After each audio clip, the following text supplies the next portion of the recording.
Hola a todos, tiempo para la geografía, la aventura del saber de la mano del profesor de didáctica de la geografía de la Universidad Complutense de Madrid, don José Manuel Crespo. Bienvenido, José Manuel. Buenos días, muchas gracias, Alba.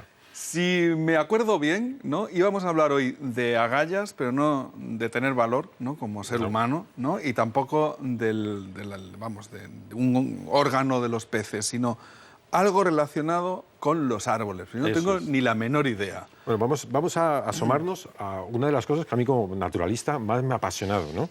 Que son unas estructuras que aparecen en casi todos los árboles, sobre todo en robles, hayas, sauces, y que aparentemente pueden ser frutos, pero no lo son, ¿no? Tienen como forma de fruto y, sin embargo, tienen una historia de coevolución, de adaptación mutua entre varias especies. A mí me parece apasionante, ¿no? Uno de los ciclos biológicos más complejos y más interesantes que podemos encontrar en la naturaleza, que efectivamente son las agallas, que además aquí hemos traído una selección. Todas estas agallas son en concreto del género Quercus. Recuerdo que, aunque hablaremos en el próximo programa de los Quercus son esos árboles que producen bellota, ¿no? El género Quercus, robles, encinas, coscojas, alcornoques. Y bueno, pues las agallas es una defensa, por así decirlo, del árbol ante un parásito, que puede ser un ácaro, puede ser un insecto, un pulgón, ¿no? Puede ser una avispa, que pica al árbol y le deposita un huevo, y el árbol pues genera una estructura de células en defensa para aislar ese parásito. ¿Y se puede comer? No. Bueno, actualmente no se comen, ¿no? Yo no lo sé, ¿no? Yo nunca he probado una, pero sí hay documentación acerca que, por ejemplo, en la isla de Creta se llegaban a comer, ¿no? Se han utilizado para muchas cosas, ¿no? En medicina como astringente, para tintes, para curtir, porque son muy ricas en tanino. Entonces, bueno, han tenido utilidad. Incluso se sabe que en mercados antiguos pues, se llegaban a vender, ¿no? Lo más interesante es cómo se ha llegado a lo que te comentaba, esa coevolución, ¿no? Cómo ha llegado a interactuar, en este caso el insecto, con el árbol. Todavía se desconocen muchas de las causas, muchos de los funcionamientos, ¿no? ¿Qué es lo que exactamente inyecta el insecto? Si inyecta un virus, si inyecta un ácido en el árbol para desarrollar una estructura que no es solamente una generación amorfa de células, sino que además es una estructura compleja, ¿no? Es una estructura que tiene diferenciación de tejidos, con lo cual es un proceso complejo de entender. Y en el mismo árbol, por ejemplo, si es distinto el insecto, ¿es distinta también la valla esta, la agalla? Efectivamente, sí. La agalla simplemente viendo la forma que tiene la agalla, sabemos la especie de insecto que la ha generado, ¿no? La forma es exclusiva, las hay desde muy pequeñitas hasta pues, una de las mayores, que es el gallarón, que llamamos del roble, que es esta estructura que efectivamente, ¿ves?, lo puedes confundir con un fruto, ¿no? Tiene un tamaño distinto al fruto del roble, que es la bellota, pero que mucha gente pensará que es una segunda. ¿Y eso ¿de dónde cuelga? ¿De la hoja o de pues ahí cuelgan algunas del tallo, otras cuelgan de las hojas, otras cuelgan de las yemas, o sea, las atacan a distintas partes del árbol, ¿no? Algunas pues están sujetas en la hoja. Cuando el árbol, si es de hoja caduca, se desprende de la hoja, pues también se desprenden y van a parar al suelo, etcétera. Fíjate, una de las cosas más curiosas que tienen, bueno, decirte que la ciencia que estudia se llama cecidología, ¿no? La ciencia que estudia las agallas.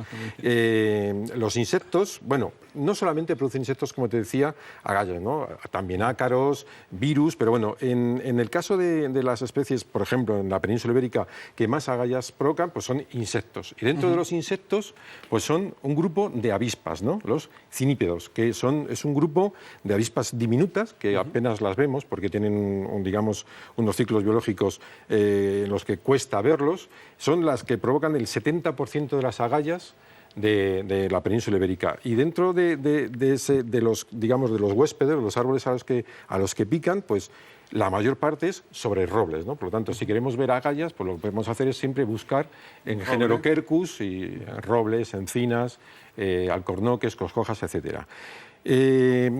Las formas, algunas son muy parecidas y nos puede llevar al error, pero generalmente, por ejemplo, mira, esta que vemos aquí, que es lo que se conoce vulgarmente como la canica del roble, bueno, pues es una especie distinta pues, a esta, ¿no? Tanto la avispa es distinta. Curiosamente, luego la agalla es un micromundo.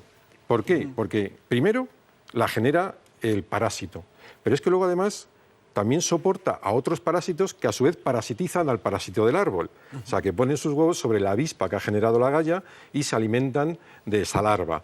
También luego acuden fitófagos a comerse estas células, ¿no? Digamos, este leño, por lo cual hay una comunidad de fitófagos que se alimentan de la propia galla. Y luego, por último, también hay una serie de inquilinos, podemos decir, que cuando la galla queda abandonada, pues la utilizan para refugiarse, por ejemplo, algunas especies de hormiga, ¿no? Hay hormigas que generan su colonia entera dentro de una galla, ¿no? Hormigas de muy pequeño tamaño que viven en torno, vamos, dentro de una galla. Cuando, por ejemplo, en este caso, si vemos que la galla tiene un solo agujero, es que el adulto, la avispita, ha cerrado su ciclo y ha salido. En otras agallas, por ejemplo, en esta que tenemos aquí, vemos que hay no solamente un orificio, sino hay muchos. Pues puede ser que esta avíspita, este cinípedo, haya sido parasitado, en este caso por otro tipo de avispa, y han salido los distintos parásitos una vez que se han alimentado de... Con lo cual, ves que es ciclos biológicos muy apasionante. Muy complejos. Decir, ¿dónde has grabado la...? Bueno, vamos a ver agallas de distintos lugares de nuestro territorio. Hay agallas, algunas imágenes pertenecen a la provincia de Salamanca. Donde más abundantes son, pues son en esa distribución, ¿no?, del género Quercus.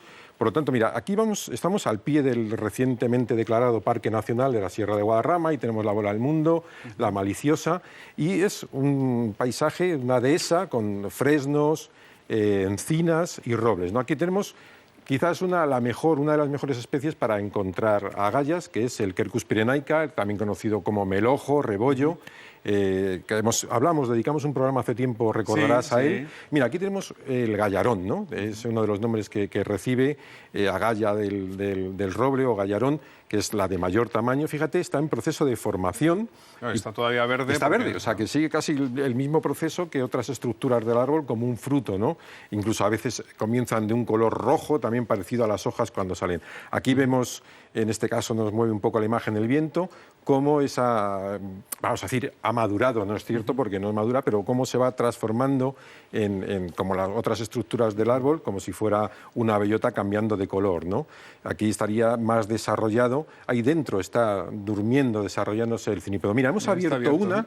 Y vamos a ver, mira, aquí dentro, esto es lo que se llama el estuche, donde está encerrada la larva, o ya el adulto se ha cerrado el ciclo de metamorfosis.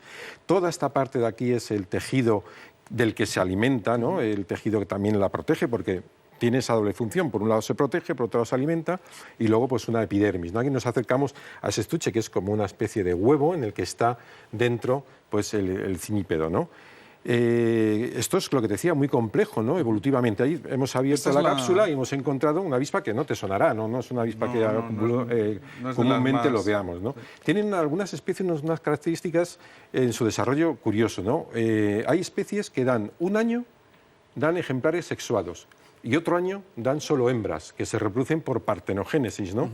Mira, aquí tenemos la canica del roble, es una de las más comunes, ¿no? Que la tenemos aquí en la mesa, es esta que ves aquí.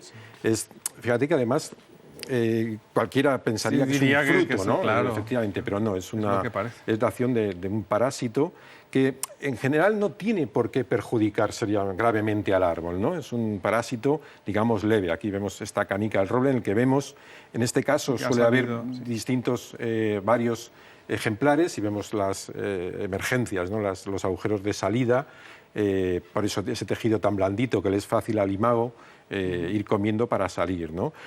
Estos permanecen en el árbol, otros caen al suelo, como es este caso también. En general han sido avispas de estas pequeñitas, ¿no? Lo que te decía, los cinípedos son el 70% de los productores de las agallas, del 70% de las especies o de las formas de agalla que se dan en nuestro país, ¿no? En este caso, fíjate que siempre están vinculados a vías de circulación, ¿no? En este caso a la nerviación, aquí también lo puedes ver, siempre están unidas a las nerviaciones, ¿no? Por donde se genera.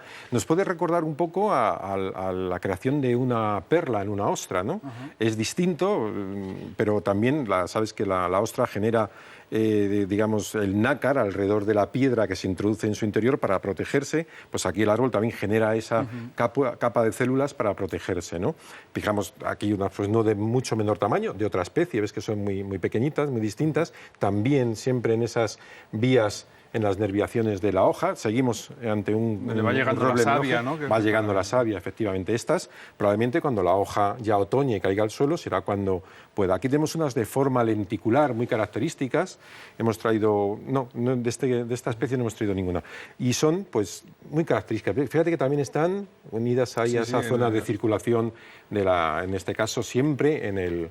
Y no solamente sobre robles, también en este caso tenemos un sauce, y no provocadas por un himenóptero, una avispa, sino en este caso por unos ácaros, ¿no? Esto es en un sauce, y es la galla generada por un ácaro, ¿no? Ya te decía también, hay hemípteros, que son las chinches, los pulgones, que también desarrollan distintos tipos de agalla. Muy bien, José Manuel. ¿Tenemos ya el tiempo justo para hablar de un libro, para introducirse? No, para, digamos, especializarse en el tema, ¿no? Es un libro, bueno, es como hemos presentado ya en distintos temas que hemos abordado en el programa, distintos libros de esta colección que siempre recomiendo, ¿no? Que es la primera, digamos, recopilación de fauna, de toda la fauna ibérica por volúmenes, publicado por el CSIC. En este caso, pues tenemos la suerte de que ya se publicó hace unos años el volumen 16, el de Hymenopteros cinípedos, que es el que trata, pues, ese 70% de las agallas de nuestra península ibérica, ¿no? Es una guía, está muy bien preparada, porque además trae imágenes en las que simplemente con ver creo que están por aquí al final, con ver las agallas podemos identificar la especie que produce, perdón, a ver si lo encuentro por aquí. Ahí va. Bueno, Ahí ¿ves? está, sí. Están perfectamente viendo, y podemos identificar la especie, no hace falta que veamos el imago, sino viendo la estructura en el árbol, sí, podemos identificar. Así que obra muy recomendable, como todas las que publica el CSIC. El CSIC. Muy bien, José Manuel. La semana que viene, o la próxima vez que nos veamos... Pues vamos a hablar de algo que tiene relación, que es los verdaderos frutos de los robles, que son las bellotas. Ajá. Muy bien, vamos a hablar de bellotas. Vamos a hablar de bellotas, de que tienen mucha importancia, parece que no, con la geografía, porque gracias a ellas hemos conservado el paisaje de la dehesa, por ejemplo. Muy bien, José Manuel.